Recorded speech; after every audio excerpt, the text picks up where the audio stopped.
Hey guys, welcome back to Clownfish TV. This is Kneon. I am here with Geeky Sparkles. Hello. And she's actually going to sit in on a video game video because, this is a pretty interesting development here. So Clair Obscur Expedition 33, which was the most winningest game at the Game Awards a couple of weeks ago, is now getting canceled from the Indie Game Awards because they used 12 AI images in pre-production, and this is... No, I think it's called, they won a bunch of awards, we didn't, and we're afraid they're going to win awards here too, so we're going to find a reason to disqualify them and complain. That's why Geeky's as a normie, in the video. Yes. That's how it comes across. Yeah, because I talked to her about it before we started recording, and she's like, they're just trying to get rid of the competition. I'm like, well, that's what this is always, all this cancel culture, that's what it's always been about. All of it, whether it's politics or wrong think or whatever the hell is going on. What this is about is making sure you and your friends, and then eventually you, because it's like Survivor, that you get to get the brass ring. You get to make it to the end of the game, right? And that's the same in comics, it's the same in animation, whatever. So you look for dirt on your competitors, and then you look for a reason to normalize hating people for whatever the issue is. Oh, they're racist, they're bigot, homophobic. Okay, well that takes out your competition. Right? Because a lot of people, I'm like, no normal person would get this upset about this tweet or whatever. It's like, oh yeah, no, because they're not actually angry about it. They're just trying to take this person out of the running because they're a competitor. Yes, and we're talking like 12 assets that you used you didn't use in the final one. And my next thing I said to you was, what programs are they using to make these games? Because a lot of the programs, I can tell you like Photoshop and all these programs now, have AI assists built into them. So if you're using those programs to make the game, you're technically using AI. So, I mean, if you use the internet, you're using AI. If you use, search first to find, research things, AI, it's all AI anyway. So that's a load of shit. Technically, games have been using AI since the very beginning because, again, you're competing against the computer.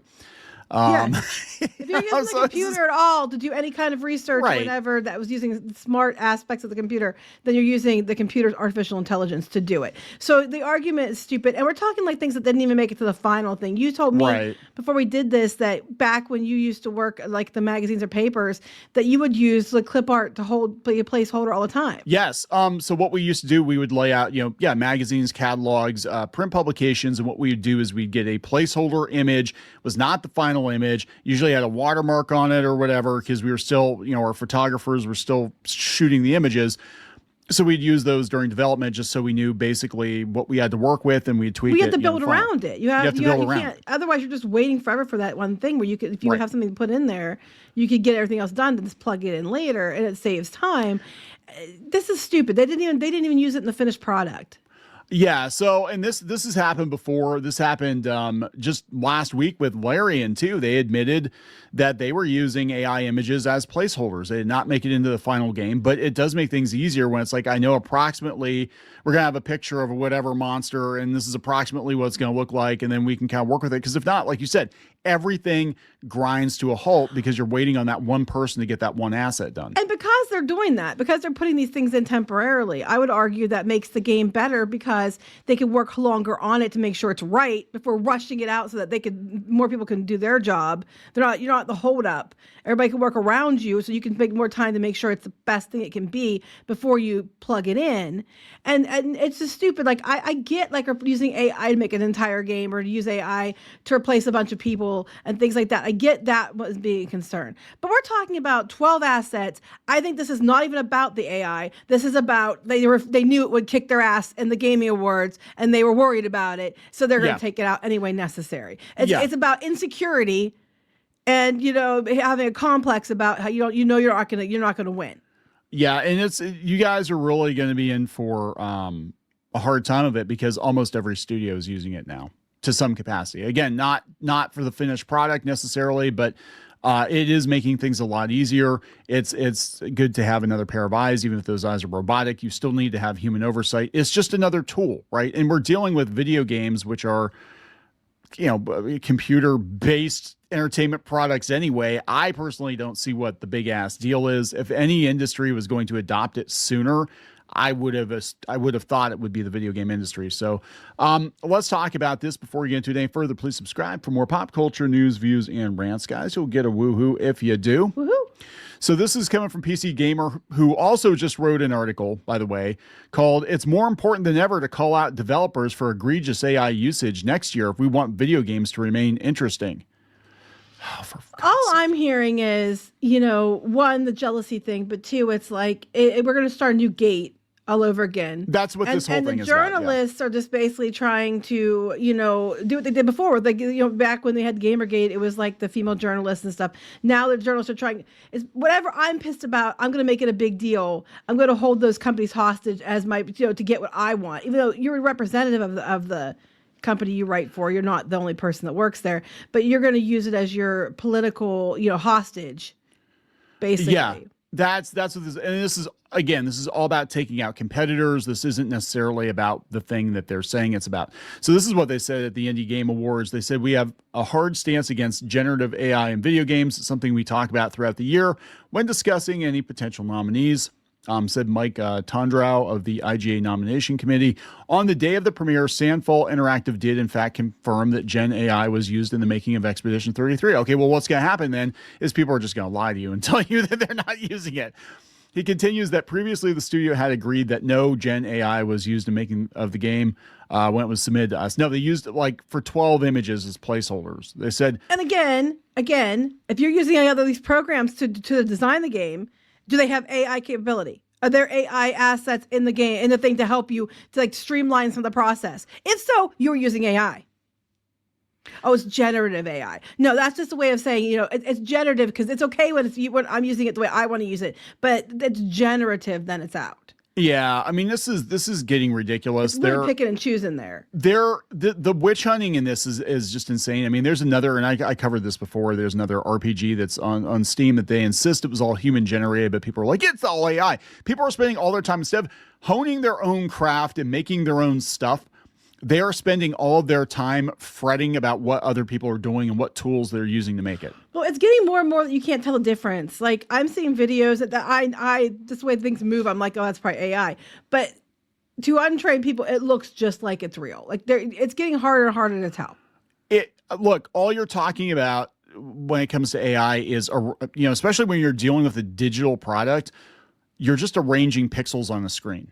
Right? You're arranging pixels on a screen. And the human signs off on that arrangement of pixels. If you're making digital art at all, digital paintings, I hate to break it to you. That's not, I mean, it is your art, but you are just directing the program to place the pixels where you wanted the pixels. Well, like you've mentioned before, we had when the computer art came out, the backlash you're seeing to AI was just like that then, because it's not real art if it's digital.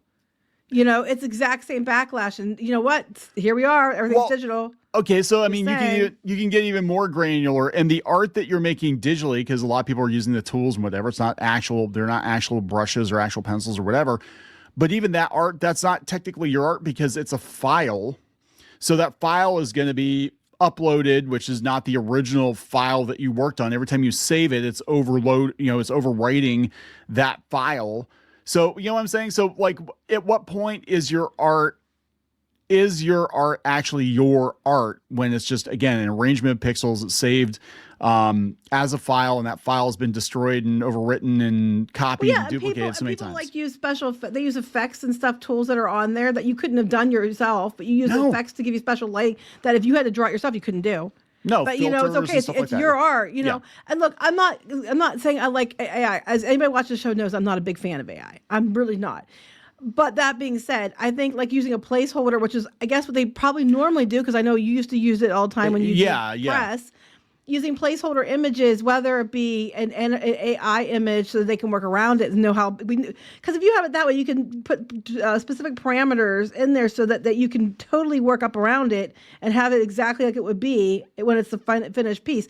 I don't see what's wrong with that. It just seems to me like we're afraid you're going to win more awards. So yeah.